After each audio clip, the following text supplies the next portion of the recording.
Life is Strange is done. Or so they say. Happy New Year, guys. Wow. 2026 is already off to a very compelling start for Life is Strange fans. A major leak, a deleted game listing, and a surprise live stream have left the community up in arms again. And for good reason this time.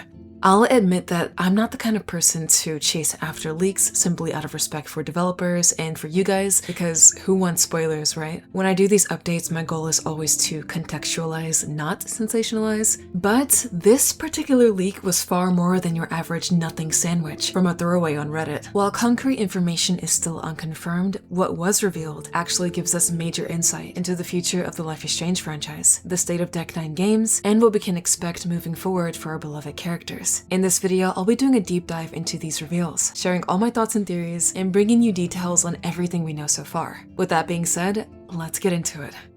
A Peggy listing appeared out of the blue just a few days ago for a new game called Life is Strange Reunion, which appears to be the unannounced sequel to Life is Strange Double Exposure. I've been following the rumors surrounding this project for quite some time, so I wasn't surprised that this game is currently in development. What did surprise me though was how legitimate this information appears to be. This listing was quickly taken down, and posts discussing it were deleted en masse by moderators on the Life is Strange subreddit before later being reopened for discussion. Let the people speak, mods. The listing itself isn't too much to go off of, but does give us an outline of a potential narrative direction, which we'll take a look at in just a second. There's also content warnings and an official PEGI 16 rating, similar to every Life is Strange entry besides Life is Strange 2. Guys, there are some major takeaways here if we read between the lines a bit. The sequel to Double Exposure doesn't seem to be about Sophie, Moses, or Max's budding relationships at Caledon, but finally turns its attention back toward Chloe Price and the unresolved parts of her storyline. This matters because no matter your choices in Life is Strange 1, Double Exposure writes Chloe as a tragedy. She's reduced to absence, either by following the Arcadia Bay timeline or by reducing her presence to a memory, relegated through distant messages, social media posts, and a goodbye letter. And even years later, this still sucks to read. It wasn't just a controversial creative decision, but weakened consequences players were promised, and therefore their agency in the process. When we take a look at this through the lens of legacy, the community backlash was massive, unfolding alongside studio-wide layoffs, restructuring efforts, and an erosion of player trust and goodwill. So, if this new game is shifting gears toward Max and Chloe, the question is intention. Can it be done in a way that makes sense? And can it hold up against the story we were previously given? Honestly, I think only time will tell. While I do have my own complicated feelings about Double Exposure, the main thing that I feel while looking at this news is relief. At this point, I'm frankly bored to tears by Double Exposure discourse, and I'm ready to move on. We've spent enough time holding our breath, and what players need is closure. This also goes for developers who've been in a state of uncertainty for a year, because the truth about this game is that it's being developed on a knife's edge. The future of Deck 9 may depend on this launch, whether, ironically, the series begins and ends with its heart, Max and Chloe.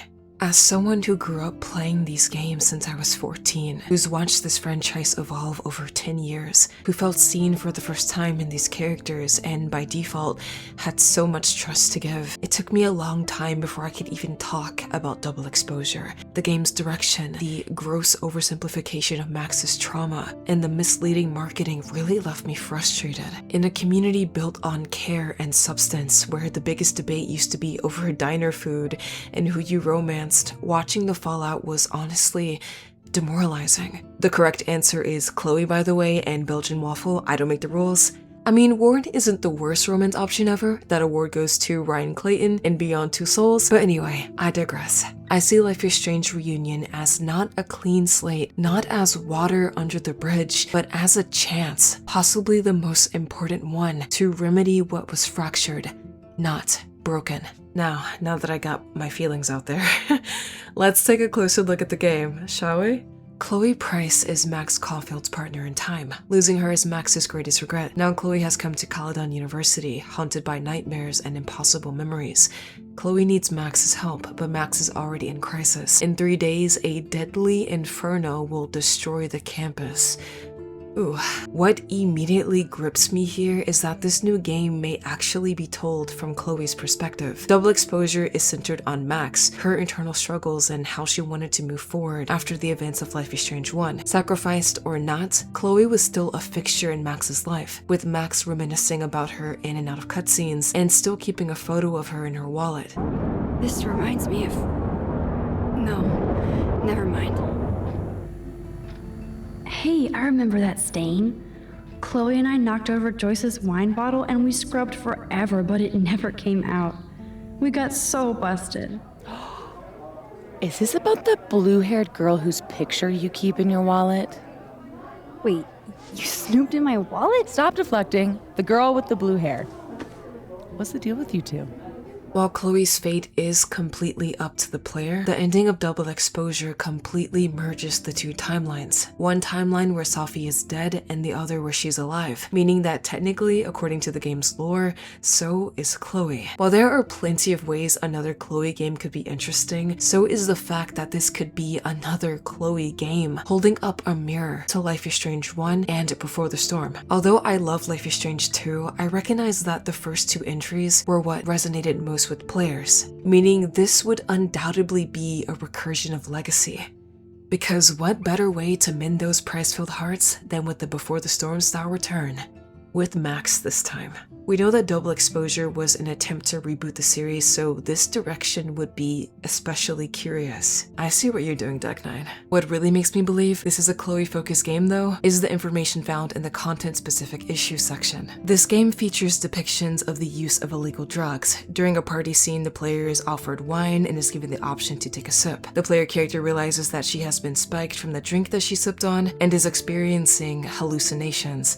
Images on screen become distorted, and a scene plays out where the character sees strange images. A character tells the hallucinating character that she is tripping balls. It is then explained that she is high on mushrooms. There are also depictions of strong, realistic violence. In the opening scene, the game recaps the previous games from the series, which includes a scene where a girl gets shot in the torso, before she is then seen lying on the ground with blood seeping through her shirt. Much of the violence in the game is implied. A building is set on fire and people are heard inside screaming for help. This game also contains the use of strong language, including fuck. Mild or bad language is also present, including asshole, piss, and shit. If we go back to episode 1 of Life is Strange, during the conversation at the lighthouse, Chloe says this. So what do you have on Nathan? He's an elite asshole who sells bad shit cut with laxative. And he dosed me with some drug in his room. What? I met him in some shithole bar that didn't card me. He was too rich for the place and too wasted, and he kept flashing bills. Just tell me what happened, Chloe. Now. I was an idiot. I thought he was so blazed it would be an easy score. You needed money that bad? Actually, yes. I owe big time. And I thought I'd have enough for me and Rachel if she showed up. This is just a theory, but it just seems a little too on the nose.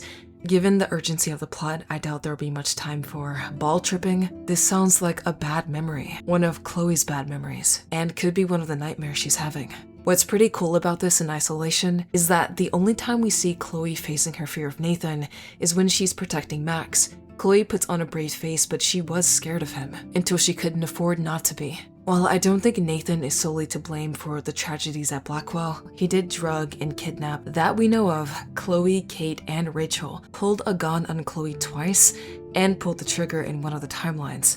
I wouldn't be surprised if their first encounter at some shady Arcadia bar still haunts her to this day, alongside the loss of Rachel, Joyce, and the destruction of Arcadia Bay, a town she wanted to get away from, sure, but still her childhood home.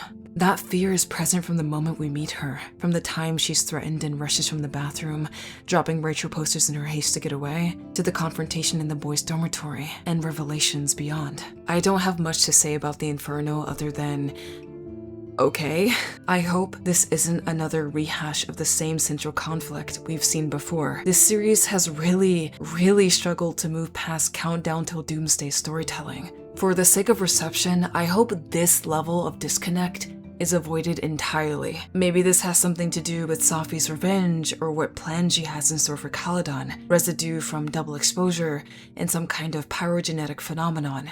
The way Sophie left at the end of the game was weirdly ominous, so I don't know. There will also be optional digital deluxe upgrades in the form of new outfits, something we've seen before with previous Life is Strange games, disturbing imagery such as scenes of bodies and human skeletons, and some sexual innuendo. That is also referenced in the game more than once, and I have to wonder if this includes references to the past, to not so simple times, but important ones nonetheless, especially for Chloe's character development. I'll wait out here so you can chill by yourselves. I was a total dick for blowing a fuse when you answered Kate's call the other day. Good thing you ignored me. I had no idea what shit she was going through. And you saved her. Like me. I'm sorry. Thanks, Chloe. But don't be sorry. We're all on the same team. Team Max. The rating goes on to list only a PS5 version of the game and a scheduled release date of 2025. This is a placeholder and will be updated once the game is closer to launch, which by the fact that this rating exists at all means that an official date is probably a lot sooner than we think. For games to receive a rating, the publisher has to submit substantial material for review. I'd seen a lot of speculation that the game was coming out this year, and at first I was in denial, but the livestream next week pretty much confirms this. Not that it was impossible, but Double Exposure released in October of 2024, and 2026 just seemed a little too soon. These games typically need a 3-year cycle, and although we knew this game was going to happen no matter what due to contract obligations, I just hope this wasn't rushed together for the sake of timeline brevity. This game isn't being made within the smoothest window, but it does need to be made with care, and that's the word of the day. I have no expectations going into this game, but I do want to see that it was made with care. When you're dealing with legacy characters like this, there's an innate trust to do them justice. To see it through that reopening a closed chapter simply makes sense. Again, I don't expect this game to be a reset button. I do expect closure for a community that felt alienated and hurt by erasure. Erasure that has less to do with the franchise reduced to witticisms and everything to do with connection. Love as resistance in a world where being othered is the norm, and the responsibility of intention is more important now than ever. Not a mascot, a signal. And sometimes, that's all you ever really need. So, what could this game actually look like? My theory for Life is Strange Reunion is that Chloe will come to Caledon to find Max, likely affected by the timeline collapse. During the campus crisis, the two women will restore their relationship. Things will be rocky at first, with flashes of their past resurfacing in unexpected ways. We'll learn what made them distant from who they used to be, and ultimately each other, while also navigating darker memories, bittersweet reflection, and the nostalgia of time from a distance. By the end of the game, their relationship will be restored. Max and Chloe will once again be Max and Chloe, but it's a double-edged sword. This chaos may have allowed them to find closure, us to find closure, but we know what happens when you mess too much with time. Max will not just have to confront Chloe's fate, but also Sophie's, whether to keep these timelines merged or to return to the original timeline, where their reunion may not have taken place at all, with only memories to remain. All while dealing with the Inferno, Sophie, who I think could actually be more of an antagonist this time around, and what is lost and gained from this break against time. It's all a little loose and kind of out there with how little information we have right now, but with the name of this game being Reunion, and considering any other option would permanently undermine the endings to Life is Strange 1, I think it's plausible. At this point, I'm just waiting for the official live stream on January 20th and what this game is going to look like. I can kind of see this as like the angel and devil on each shoulder, with Sophie being like, you know, trying to encourage Max to become a time god, and Chloe being like, no, we gotta fix this. I don't know. Like, who are you gonna reunite with? I don't know. Anyway, I'll be real with you guys. Although I'm cautious, seeing Chloe's jacket, that solid frame of green hair, please handle my babies with care. But let me know how you guys are feeling about all this, if you have any thoughts or theories of your own, before we get what will be our first look at Life is Strange Reunion, and similar to the True Colors reveal stream, maybe even gameplay. I know this all came as a shock. I feel like whenever we get news about Life is Strange, it comes out of nowhere lately. So let me know. I would love to hear from you.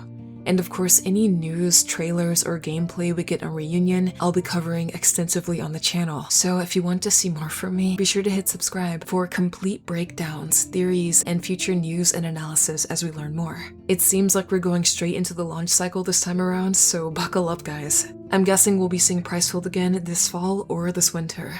Oh, that's so crazy. Thank you so much for watching, As a wise man once said, work hard, mustard big, manifesting that for this game. And I'll see you all later, next week to be exact. Bye bye.